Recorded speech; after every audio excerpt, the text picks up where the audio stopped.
हम ये तो नहीं कह सकते कि सरकार अपने वादे से मुकर गई है, लेकिन इतना जरूर है कि डिले जरूर हुआ है और हम लगातार सरकार से कांटेक्ट में हैं।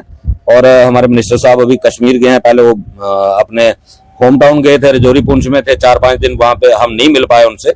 और अब शायद हमें लगता है कि शनिवार या संडे तक वो कश्मीर से वापस जम्मू आएंगे, तो हम दोबारा उनसे मिलने की कोशिश करेंगे ताकि ये पता चल सके कि हमारा जो पेंडिंग का इशू था वो कहां तक पहुंचा है। तकरीबन आंकड़ा 400 करोड़ का था, लेकिन यहाँ पर जो था ये कहा गया था कि पहली किस्त जो थी वो रिलीज होनी थी। तो कितना ज्यादा रिलीफ या राहत जो थी डेली वेजेस को मिलनी थी अगर समय से हो जाता और पहलगाम की घटना नहीं हुई? मैम, हमारे साथ जो कमिटमेंट मिनिस्टर साहब ने की थी, उन्होंने जोर देके कहा था कि मैं पहली किस्त में आपको 200 करोड़ रुपया दिलवाने का पूरा प्रयास करूंगा कि 200 करोड़ जो है वो दिलवाऊं। तो हमने तो ये उम्मीद रखी थी कि अगर 200 करोड़ के बजाय हमें 100 करोड़ भी मिलेगा, वो भी बहुत बड़ी रिलीफ जो है। सालों के बाद अगर 100 करोड़ भी मिलेगा तो तब भी लगभग हमारे डेली वेजरों को लाख लाख रुपया मिल सकता था। लेकिन अनफॉर्चुनेटली हालात ही ऐसे बन गए कि अब इस सिचुएशन में ना हम सरकार को क्रिटिसाइज कर सकते हैं, क्योंकि हम ये भी नहीं कह सकते सरकार ने वादा तोड़ दिया, क्योंकि जब तक सरकार अपनी बात से पीछे ना हटे तो हम इल्जाम नहीं लगा सकते। कह रहे कि दूसरी जिम्मेदारियां भी हैं जो भी मानवता के लिए लिहाज से जो है देखना जरूरी है, जिसमें रामबन की भी घटना हुई थी बीच में, पुंछ की भी हो गई है, और मानवता के लिहाज से लोगों की मदद करना है। लेकिन सर यहाँ पर इल्जाम कुछ ऐसे लोग आप पर लगा रहे कि आपने अपनी पेंडिंग वेजेस जो है वो रिलीज करवा ली, इसमें कितनी सच्चाई? मैम, जो इल्जाम लगा रहे हैं उनको नहीं, मैं सबको ये कहता हूं, हमारा 22,000 डेली वेजर है पीएचई का। आजकल कोई छुपी चीज रह नहीं सकती। बड़ा सिंपल सा तरीका है, आरटीआई का जमाना है, आरटीआई लगाओ। मेरा नाम रवि कुमार है ऑन डॉक्यूमेंट, सब डिवीजन मेरी है नरवाल, पीएचई सिटी डिवीजन है 2nd, वहां से आरटीआई लगा के आप पता कर सकते हो, आपको इन राइटिंग में मिल जाएगा। और मीडिया से भी मैंने और भी 1-2 मीडिया चैनल्स पे भी देखा था, तो मेरा मीडिया से भी रिक्वेस्ट है कि मीडिया का काम होता है, जिम्मेदारी होती है कि सच को सामने लाना। और वो ये हमारा शास्त्री नगर में ऑफिस है, ज्यादा दूर है नहीं, वो जाएं। और मैंने अपना नाम बता दिया है, अपना सीरियल नंबर भी बता देता हूँ, 41 मेरा सीरियल नंबर है, तो जाके वहां से आप सारी डिटेल निकलवा सकते हैं। तो जो लोगों का काम है इल्जाम लगाना, तो मैं उनसे एक सवाल पूछना चाहता हूँ कि आपकी कब क्लियर हुई थी? आज तो अगर किसी लीडर की हो भी जाए तो मुझे नहीं लगता है इसमें कोई बुराई होगी, क्योंकि आज मैक्सिमम लोगों को अगर किसी को मेडिकल ग्राउंड पे मिला होगा तो मैं ये नहीं कह सकता कि नहीं मिला, तो पहले तो उनको सबूत पेश करना चाहिए। अगर वो लोगों में ये कह रहे हैं कि भाई आप सबूत पेश करो ना, खुद लोग पूछेंगे हमसे सवाल। लीडरों के लिए हम जवाबदेह नहीं है, लेकिन आम उस वर्कर के लिए हम जवाबदेह हैं जो हमारे ऊपर भरोसा करता है, उसको जवाब देना हमारी जिम्मेदारी है, उसको सेटिस्फाई करना हमारी जिम्मेवारी है। आप ऑन डॉक्यूमेंट, यार मैंने आपको तरीका बता दिया, आप सब कुछ सामने आ जाएगा। इसमें मैं कहूं कि मैंने नहीं निकलवाई है तो वो ज्यादा मैटर नहीं करता। आरटीआई का जमाना है, आप आरटीआई लगाओ और सारी डिटेल।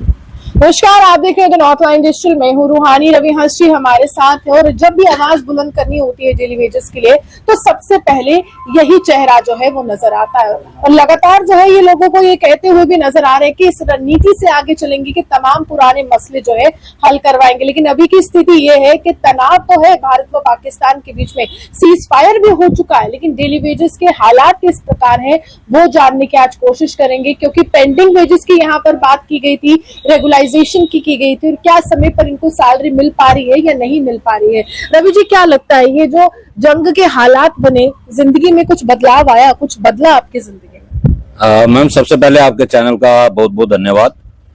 और ये जो आपने जंग का जिक्र किया, तो इस बार काफी ज्यादा हालात जो हैं वो जम्मू कश्मीर के खराब हो चुके थे। और जैसे ही 22 तारीख को जो पहलगाम में जब अटैक हुआ 22 अप्रैल को, तो उसके बाद जम्मू के हालात जो है बहुत ज्यादा बिगड़ गए थे और बॉर्डर पे इतना ज्यादा टेंस हो चुका था कि आम जनता के लिए बहुत ज्यादा परेशानियां बढ़ गई थी।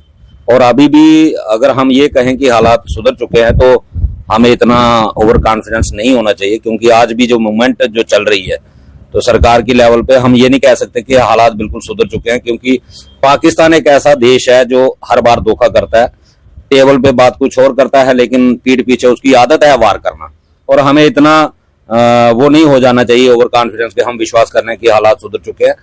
और रही अपने पेंडिंग वेजेस का जिक्र किया या डेली वेजर्स का मुद्दों का जिक्र किया, रेगुलाइजेशन का, तो ये मुझे लगता है कि कहीं ना कहीं बैड लक जो वो कंटिन्यू हमारे साथ चल रहा है। ये पहली बार नहीं हुआ है कि जब डेली वेजर का मसला पीक पर पहुंचता है, जब किसी फाइनल स्टेज पे पहुंचता है, तो कोई ना कोई ऐसा हालात खराब हो जाते हैं कि डेली वेजर का मसला डिनाई हो जाता है। 2014 से ये लगातार चल रहा है। 2014 में पहले फ्लड आ गया, उस वजह से डेली वेजर का मुद्दा जो है लास्ट मोमेंट पे खराब हो गया।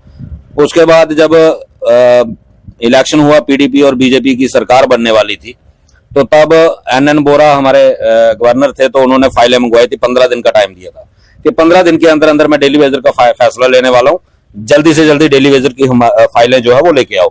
तो तब हमारे मुफ्ती साहब जिंदा थे, वो चले गए उनके पास कि अगर आपने ये मसला हल कर दिया तो हम गवर्नमेंट बना के क्या करेंगे। तो ये सियासत चली कि उन्होंने कहा कि हम ये हमारे ऊपर छोड़ दो, हम सरकार बना रहे हैं, हम इसके ऊपर डिसीजन लेंगे। और उसके बाद मुफ्ती साहब ने कमिटमेंट भी की थी हमारे साथ कि 21 जनवरी को आपका बजट पेश होने जा रहा है पीएचई का, और हम आपकी रेगुलाइजेशन पॉलिसी जो है उस बजट में अनाउंस करेंगे। और हमारी बदकिस्मती कि 21 तारीख उनकी जिंदगी में आई नहीं, वो बेचारे 7 जनवरी को ही उनकी डेथ हो गई, तो जिस वजह से तब भी मसला जो है लटक गया। उसके बाद जब हमारे 317 हटने के बाद हमारे प्राइम मिनिस्टर साहब ने भी कहा था कि जम्मू कश्मीर के डेली वेजर को बहुत सारे फायदे होने वाले हैं, जम्मू के एम्प्लॉयज को बहुत बेनिफिट मिलेंगे। तो मुर्मू साहब हमारे तब एलजी से, जब हमने भूख हड़ताल चेन हंगर स्ट्राइक की कॉल दी 25 जुलाई को, 27 से हमने शुरू करनी थी, तो 25 को उनकी स्टेटमेंट आ गई कि मैं इनके ऊपर बहुत जल्दी डिसीजन लेने वाला हूं और इनको कुछ करने की जरूरत जो है वो नहीं है। तो 5 अगस्त को वो भी चले गए। तो ये लगातार ये सिलसिला जो है डेली वेजर के साथ चलता आ रहा है। इस बार भी हमें ये उम्मीद थी कि रेगुलाइजेशन के लिए तो सरकार ने कमेटी भी बना दी थी और पेंडिंग वेजेस का इशू भी जो है प्रोसेस में था, लेकिन अनफॉर्चुनेटली ये पहलगाम वाला मसला बन गया। उसके बाद बॉर्डर पे ये सिचुएशन खराब हो गई, जिस वजह से कहीं ना कहीं वो भी मसला जो है वो डिले हुआ है। हम ये तो नहीं कह सकते कि सरकार अपने वादे से मुकर गई है, लेकिन इतना जरूर है कि डिले जरूर हुआ है और हम लगातार सरकार से कांटेक्ट में हैं। और हमारे मिनिस्टर साहब अभी कश्मीर गए हैं, पहले वो अपने होम टाउन गए थे, रजौरी पुंछ में थे 4-5 दिन, वहां पे हम नहीं मिल पाए उनसे, और अब शायद हमें लगता है कि शनिवार या संडे तक वो कश्मीर से वापस जम्मू आएंगे, तो हम दोबारा उनसे मिलने की कोशिश करेंगे ताकि ये पता चल सके कि हमारा जो पेंडिंग का इशू था वो कहां तक पहुंचा है। तकरीबन आंकड़ा 400 करोड़ का था, लेकिन यहाँ पर जो था ये कहा गया था कि पहली किस्त जो थी वो रिलीज होनी थी। तो कितना ज्यादा रिलीफ या राहत जो थी डेली वेजेस को मिलनी थी अगर समय से हो जाता और पहलगाम की घटना नहीं हुई? मैम, हमारे साथ जो कमिटमेंट मिनिस्टर साहब ने की थी, उन्होंने जोर देके कहा था कि मैं पहली किस्त में आपको 200 करोड़ रुपया दिलवाने का पूरा प्रयास करूंगा कि 200 करोड़ जो है वो दिलवाऊं। तो हमने तो ये उम्मीद रखी थी कि अगर 200 करोड़ के बजाय हमें 100 करोड़ भी मिलेगा, वो भी बहुत बड़ी रिलीफ जो है। सालों के बाद अगर 100 करोड़ भी मिलेगा तो तब भी लगभग हमारे डेली वेजरों को लाख रुपया मिल सकता था। लेकिन अनफॉर्चुनेटली हालात ही ऐसे बन गए कि अब इस सिचुएशन में ना हम सरकार को क्रिटिसाइज कर सकते हैं, क्योंकि हम ये भी नहीं कह सकते सरकार ने वादा तोड़ दिया, क्योंकि जब तक सरकार अपनी बात से पीछे ना हटे तो हम इल्जाम नहीं लगा सकते। ये कह रहे कि दूसरी जिम्मेदारियां भी हैं जो भी मानवता के लिए लिहाज से जो है देखना जरूरी है, जिसमें रामबन की भी घटना हुई थी बीच में, पुंछ की भी हो गई है, और मानवता के लिहाज से लोगों की मदद करना है। लेकिन सर यहाँ पर इल्जाम कुछ ऐसे लोग आप पर लगा रहे कि आपने अपनी पेंडिंग वेजेस जो है वो रिलीज करवा ली, इसमें कितनी सच्चाई? मैम, जो इल्जाम लगा रहे हैं उनको नहीं, मैं सबको ये कहता हूं, हमारा 22,000 डेली वेजर है पीएचई का। आजकल कोई छुपी चीज रह नहीं सकती। बड़ा सिंपल सा तरीका है, आरटीआई का जमाना है, आरटीआई लगाओ। मेरा नाम रवि कुमार है ऑन डॉक्यूमेंट, सब डिवीजन मेरी है नरवाल, पीएचई सिटी डिवीजन है 2nd, वहां से आरटीआई लगा के आप पता कर सकते हो, आपको इन राइटिंग में मिल जाएगा। और मीडिया से भी मैंने और भी 1-2 मीडिया चैनल्स पे भी देखा था, तो मेरा मीडिया से भी रिक्वेस्ट है कि मीडिया का काम होता है, जिम्मेदारी होती है कि सच को सामने लाना। और वो ये हमारा शास्त्री नगर में ऑफिस है, ज्यादा दूर है नहीं, वो जाएं। और मैंने अपना नाम बता दिया है, अपना सीरियल नंबर भी बता देता हूँ, 41 मेरा सीरियल नंबर है, तो जाके वहां से आप सारी डिटेल निकलवा सकते हैं। तो जो लोगों का काम है इल्जाम लगाना, तो मैं उनसे एक सवाल पूछना चाहता हूँ कि आपकी कब क्लियर हुई थी?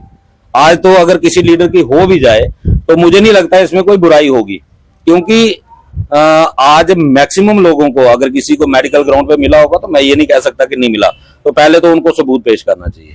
अगर वो लोगों में ये कह रहे हैं कि भाई आप सबूत पेश करो ना, खुद लोग पूछेंगे हमसे सवाल। लीडरों के लिए हम जवाबदेह नहीं है, लेकिन आम उस वर्कर के लिए हम जवाबदेह हैं जो हमारे ऊपर भरोसा करता है। उसको जवाब देना हमारी जिम्मेदारी है, उसको सेटिस्फाई करना हमारी जिम्मेवारी है। आप ऑन डॉक्यूमेंट, यार मैंने आपको तरीका बता दिया, आप सब कुछ सामने सामने आ जाएगा। इसमें मैं कहूं कि मैंने नहीं निकलवाई है तो वो ज्यादा मैटर नहीं करता। आरटीआई का जमाना है, आप आरटीआई लगाओ और सारी डिटेल निकलवा लो। ईएसआई और पीएफ की बात आपने सबसे पहले मेरे साथ ही की थी, उसको लेकर भी विवाद खड़ा हो रहा है। लोग कह रहे कि 1200 रुपए जो है वो सैलरी से कट जाएंगे और 8000 तक पैसे आएंगे, तो उतनी सैलरी है नहीं। इसको लेकर क्या कहेंगे, क्योंकि आप तो कुछ अच्छा ही करने जाते लेकिन ये उल्टा पड़ रहा है आपको। मैम, इसमें मैं एक ही चीज कहना चाहूंगा कि आज तक डेली वेजर को कुछ लेने नहीं दिया, और आज ये कोई डेली वेजर नहीं कह रहे हैं, ये लीडर भड़का रहे हैं लोगों को कि आपका 1200 रुपया कट जाएगा। तो पहली बात तो ये है कि पता लीडरों को भी कुछ नहीं है कि इनसे फायदे कितने हैं। तो अगर लोगों को लगता है कि ये नहीं होनी चाहिए तो हम भी चुप कर जाएंगे, हम भी नहीं बोलेंगे सरकार को कि आप ये चीज दे दो। अगर आपको रेगुलाइजेशन पॉलिसी ही चाहिए, उसके बिना नहीं चाहिए, तो ठीक है भाई, रेगुलाइजेशन पॉलिसी का इंतजार करो। हम किसी को मना थोड़ी कर रहे हैं, किसी को जबरदस्ती नहीं कहेंगे कि आप इसको जरूर लागू करवा दो। लेकिन आज उन लोगों से पूछो जो खाली हाथ घर चले गए हैं, जिनकी डेथ हो गई है, उन परिवारों से पूछो अगर ये पीएफ पहले लागू होता। दूसरा, आजकल एक र्यूमर चलाया हुआ है हमारे नेताओं ने अपनी सिर्फ छवि बचाने के लिए या चंद लोगों को अपने साथ जोड़ने के लिए कि आप प्राइवेट हो जाओगे, पीएफ प्राइवेट में लागू होता है। पहले मुझे ये बताओ किस कानून में लिखा है कि पीएफ सिर्फ प्राइवेट में लागू होता है? पीएफ पीएचई डिपार्टमेंट के अंदर लागू था 94 तक। जो लोग 94 वाले 2004 में रेगुलाइज हुए थे, उन सबका पीएफ कटता था। वो क्यों प्राइवेट नहीं हुए? और लोगों को मिसगाइड किया जा रहा है कि ये जी पीएफ अगर लागू हो गया प्राइवेट हो जाएगा। तो मैं उनसे पूछना चाहता हूँ, ये क्रेडिट लेते हैं ना नेता लोग कि बेजेस ऐड हमने बनवाया, हमने लड़ाई लड़ी, हमने सरकार, हमने ऑनलाइन करवाया। बेजेस ऐड का कोड क्या है? 364 आउटसोर्सिंग बेजेस ऐड। तो आउटसोर्सिंग का मतलब बता दो यार मेरे को कि आउटसोर्सिंग का मतलब क्या होता है। आप तो पढ़े लिखे जर्नलिस्ट हैं, आपको तो पता होगा आउटसोर्सिंग किस चीज को कहते हैं। आउटसोर्सिंग का सीधा मतलब होता है कि प्राइवेटाइजेशन, कि वो सारा प्राइवेट से आप लेबर हायर कर रहे हो। अगर वेजेस ऐड आपने 364 आउटसोर्सिंग बनवा दिया, पहला स्टेप तो आपने रेगुलर उसका कर दिया प्राइवेटाइजेशन का। सवाल हम पे कर रहे हो, पहले खुद स्टडी करके आओ।